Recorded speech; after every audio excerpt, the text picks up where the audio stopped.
welcome back to Podcast Live. Well done, well done. Honestly, we haven't practiced it. As I said, this is a unique experience for you to be part of the podcast that is live today. It didn't work. So anyway, it gives you a unique experience to see into the podcast booth and to bring it to all the team members. And we're talking about training, we're talking about Kaizen, and there's one person that's been in the front line for that for probably longer than she really wants to admit. So, ladies and gentlemen, Laura Kerr.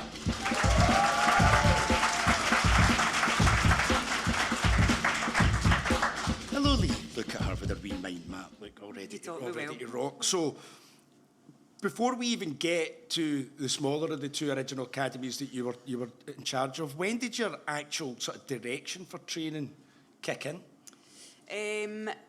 It kicked in just naturally at night classes. Yeah. So by this point, we had moved from Royal Exchange Square. You went to Royal Exchange Square as your graduation. You were up there as an academy stylist for 3 months, but all other salon was happening back in the salons at night classes. And myself and Ray just took all the new ones under our wings. Yeah. And it really just developed from there. Mm-hmm. We started off with the Saturday girls. We had waiting lists of people wanting Saturday jobs. Yeah. We were still apprentices ourselves, and I was your assistant, Ray was Alan's assistant, and we literally didn't, but there also was about 14 assistants at this point, so there was no space, and we came up with, well, how do we keep these people, how do we train them so that they'll hit the ground running, and then we opened the Sunday Club. Yeah, because the concept was that ultimately most of the stylists were actually training as well. Mm-hmm. So it meant that you guys actually had to take charge of the newer guys coming through because there was so many. And again, something that Alan's always done in empowering from the young up. You know, it's a unique thing. A lot of businesses wouldn't do that and wouldn't put that trust and faith. And that bit of trust and faith all that time ago has led to a 3-time British Educator of the Year and a member of the British Hairdressing Business Hall of Fame. Now, surely that deserves a chocolate, ma'am. Which one would be yours? I would go Whisper Gold. You're going today. Whisper Gold as yeah, well? Thanks. Andy, Linda, right? Okay, so you work through the ranks, you're stylist, you work through your promotions and everything, but obviously this itch, burning desire, whatever, to become an educator kicks in, and you speak to Alan, and then the opportunity comes to take over in the new original one in Howard Street. Do you want to tell everybody a bit about that? So, stylist in Buchanan Street, and I loved it, I absolutely loved it, but the conversation then took place of, well, where else can we take this? I was going over to the other salons and checking their folders and, just that sort of OCD level that I've got of everything being nice and neat. And we had a serious conversation about, well, where can we take this? So Alan took me over to Ireland and we looked at a training academy there. And then we came back and he was like, well, what do you think? Can you do it? And I'm like, yeah, I can do it. I can do this. And I'm going to do it better. Yeah. And that was how it started. And then was handed a set of keys for number 70 Howard Street. 70, wasn't it? Mm-hmm. And how quickly was number 72 wee? About 3 months later. I was going to say about 3 hours in. Once you used the key, open the door and went, we're going to need a bigger boat here. We literally had students sitting on stairs, like, it was bonkers. Yeah. It was bonkers. Because at that point you were having to take classes right into the Thursday, because obviously it was just... Yeah. You couldn't get them in on a Monday, Tuesday, Wednesday, is that? We just didn't have the space. No, it was insane. So what's the timeline between 70 and the academy now then? Basically 3 years. Right. So we opened on the 3rd of March 2003, number 70, and then we opened on the 13th of March 2006. Right. Wow. And at that point, did you get to see how big it could and would be at that point, when Alan started looking at that property? I saw how big it was and thought, how are we going to fill this space? And then we filled the space. Yeah. And Dougie was like, you don't need all that storage. I'm like, Dougie, I need the storage, I promise you. We're going to see a future of Sally heads and lots of paper, and I need it. And at that point, did you get a wee bit of a say in the layout? I mean, obviously, Alan and Dougie have usually got it down pat and think of things that we don't know are going to be a problem until 10 years later. They are amazing at that. But did you get a little bit of input for that? No, they're just specific things, like the things that we needed lockable filing cabinets, we needed things to be fire safe, like just for like the regulations of training and how you hold the documents. But no, it was... we wanted to be able to see everybody all the time. That was the part of the conversation, but then it was left to Alan and Dougie. So that then, the sort of whole aspect of the glass and everything being see-through and that. No staff room, no staff room. Yeah, it's amazing. And obviously the lockers, even just the idea that the lockers start from a solid colour and get softer, so it doesn't just look like a big wall of cabinets. It's these tiny little details in the design of the Academy that people maybe miss because it's just, that's just the cabinets, but there's a reason why they are those colours to soften that wall. And then obviously the wall of inspiration, I think, is something that is amazing. I'm going to take this opportunity while on stage that we're now 2 years into me asking Alan and Linda to put their hands on the wall, because the hands that are on the wall may be Alan's inspiration, but all of our inspiration were actually Alan and Linda's. So can I get a massive round of applause so that we've now got to... Thank you for doing that, please. I'll put a couple of these sticky fixtures up or something. It would be great. So anyway, it'll be done. Yes, Linda? We've got it. Last year you sent me the proofs of it. When I say last year, I mean 2024. It's not really 2026 yet until after the awards tonight. So you go through the awards, right? Did that ever enter your mind that, because obviously we'd all sat at Business Awards and we've watched the brand as a training organisation go into Hall of Fame. Did you ever think about yourself doing it as an individual and going in for training? Not in early years, no. Yeah. And then laterally the last sort of 5 years and coming out of COVID and really thinking to myself, well, you know, how else am I going to push everybody forward? Yeah. And I need to take myself out my wee lovely bubble of doing what I'm doing and really take myself out of my comfort zone. And that was entering an award with the biggest chance that you're going to lose. And because there's more losers in that room than there is winners. So, and also pushing myself to get on stage with Susie, who's been desperate to get me up there for about 10 years, and I've kept putting it off.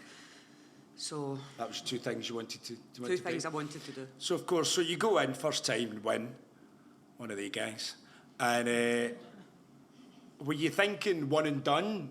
Or? I had thought one and done, and then I thought, no, I've still got so much more, and there was already plans in place for what we were going to put in, like as in the academy. Well, this is what's really interesting, right? Because it's actually quite limited, the information. Not being funny, right? But when you're as good as what you do, to get that much information across and the way that the entries need to be put in, it's actually quite difficult to cram it all together.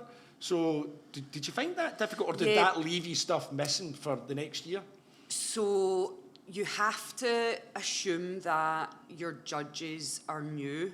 So if it's a whole new judging panel, they need to see everything that you already do on top of all the new stuff. Wow. So you are trying to cram bits of previous year into, but this is what I'm doing now.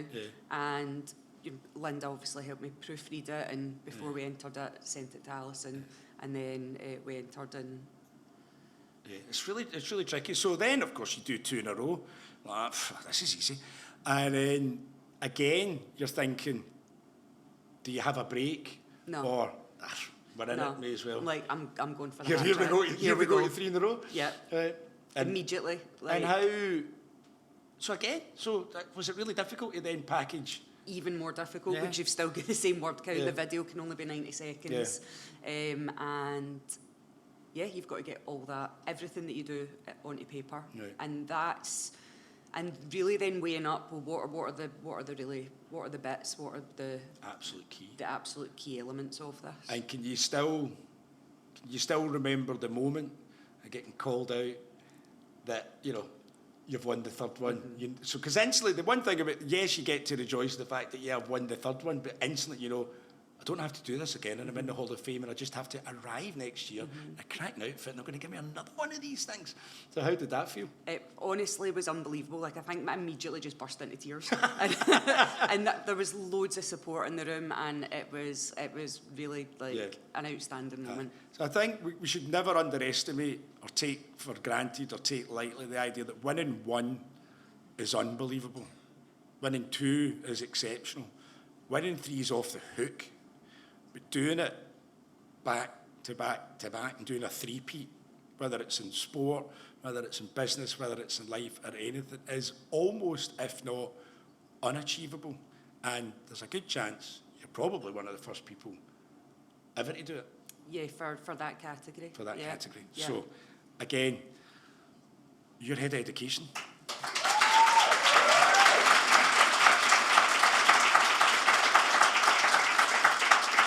So, you've actually had a really interesting insight this week because you've now got yet another hat, and you're actually now an assessor, ultimately for the government, going into other training organisations and going, well, that's good, that's not good, and you're assessing, which is going to give you a really interesting insight to maybe not so great practices, but some unbelievable practices that maybe we hadn't thought of in a hairdressing perspective before. Where do you see, we're talking about past, present, future, where do you see the future of education from a hairdressing perspective going in the next 5-10 years? The future of education is going to be just as strong as it has been, if not stronger. We are looking at all other different avenues of what we can bring to the table, what we can provide for our trainees. Some are works in progress. As Ricardo said, I was out the last week inspecting a college for His Majesty's HMIE, Inspectorate of Educators. So they do colleges and schools. And I was out with a team inspecting a college. So learnt loads and really seen the bare bones of some really good practice and things that we're going to sit down and develop, and what else can we offer. And for us, it's a Kaizen approach. It's what else can we give these trainees? What else can we provide and make a better journey and a stronger journey, and make sure that every trainee that comes through our doors feels that they've been supported and that they've had the best education that they possibly could have. Yeah, so, and we're not diluting any of the original fundamentals. No.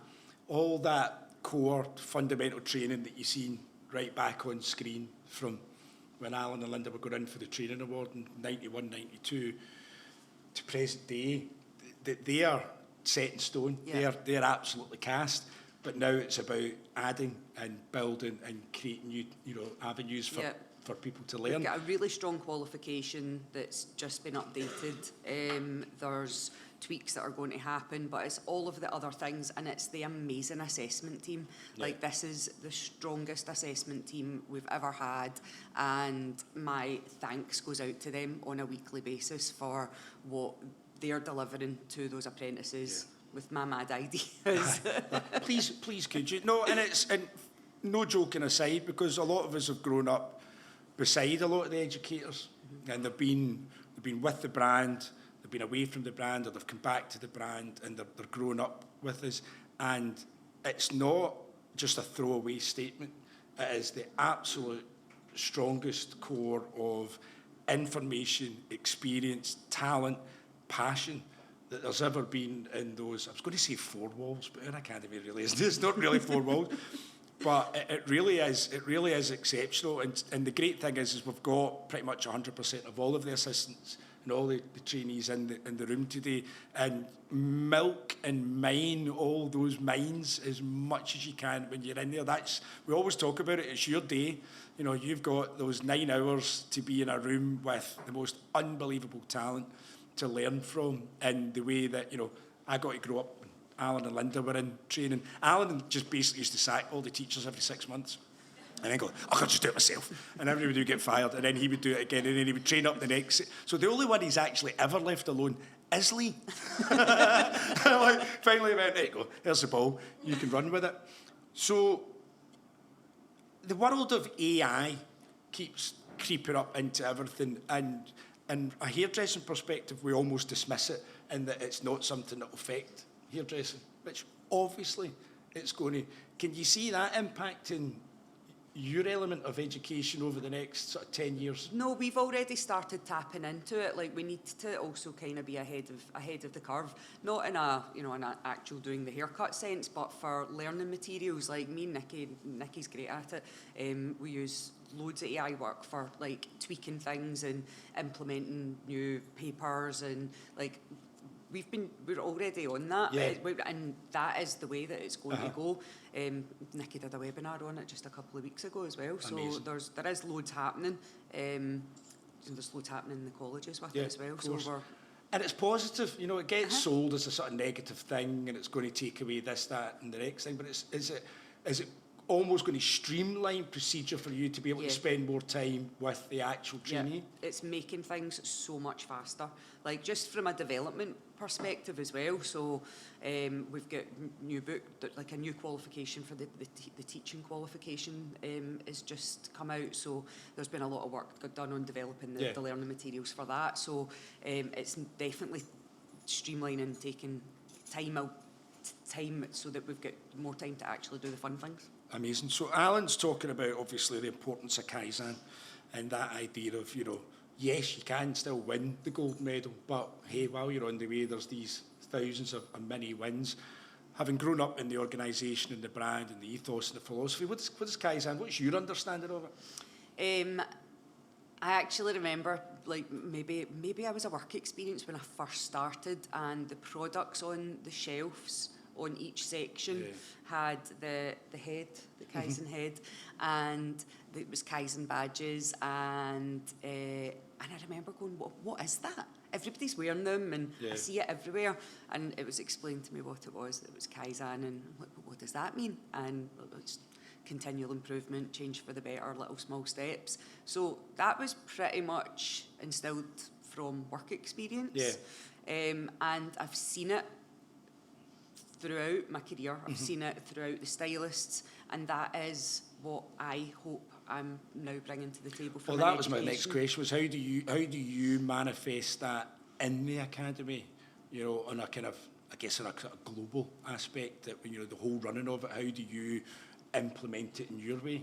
So going out to be an HMI inspector, like if you're wanting more information, if I want to continually improve this part of the business, then I need to see what everybody else is doing. Right. So that and making sure that we've got really high level CPD, continual professional development for all the assessors, making sure that every new group of trainees that we are tweaking their training to make sure that they're getting just something a little bit better. It's about continual improvement every single day, every single trainee. And then obviously, just about this time last year, you really got to see it in action, because ultimately, down to yourself and your team's hard work, you got us on a plane to Japan, and more importantly, got us all on a plane home and back from Japan. In one piece. I had to find John a couple of times, but other than that, it was fine. We all still miss the toilets, by the way. We're still sad. Nothing like a Japanese poo.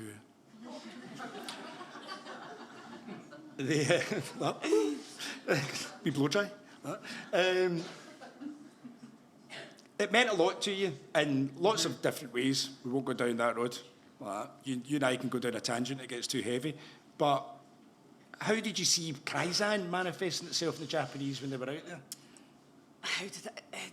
They are the most beautiful people, and everybody was so welcoming and so friendly, no matter where we went, whether we were in a scissor shop or whether we were in a hairdressing salon or a school.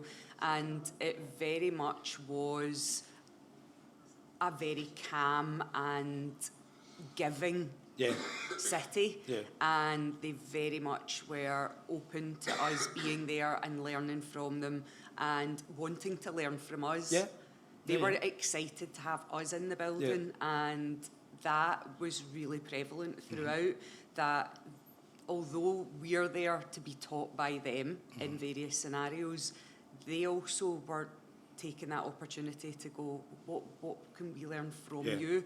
And that's their little steps, just one bit better every day. 100%, because it jumped out that it was like, nothing's not my job, but I have 100% responsibility in my part to make sure if I do my thing to the best of the ability, but if I see something else that's needing done, and that's right down to how they walk in the street, how they get on and off a train, how they tidy up after themselves when they're in a restaurant or a bar or whatever. It was fundamental, and it turns out that it goes right back to primary school when there's no cleaners and the kids are actually cleaning the school as well. So their understanding of that is core, and to see it in every single part of what they do, right down to folding clothes in a shop, it was unique, and everybody that got to go, I know we're probably bored the hell out of everybody else over the time since we've been back, and it was really, really special. And I think we can take this opportunity to thank Lee and all the education team for putting it on. So again, thanks so much, it was amazing. Let's hear it for Lee.